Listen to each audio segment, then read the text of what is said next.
a decade since the Supreme Court's landmark ruling to allow same-sex couples across the country to marry. Now, the more conservative U.S. Supreme Court justices are weighing a long-shot bid to overturn that decision. The pending appeal comes from Kim Davis, a former clerk in Kentucky who refused court orders to issue same-sex marriage licenses in 2015 because of her religious beliefs. The appeal is one of dozens that justices will consider to hear in a private meeting. The GLO Center, a nonprofit that serves the LGBTQIA+ community in the Ozarks, is frustrated over the decision to rehear the case.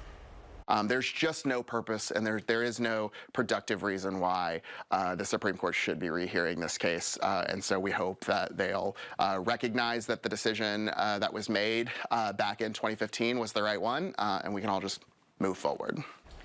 The court could announce as soon as Monday what it will do with the case. It could also hold the appeal for weeks, which often happens when one or more justices want to write an opinion about a decision to deny a case.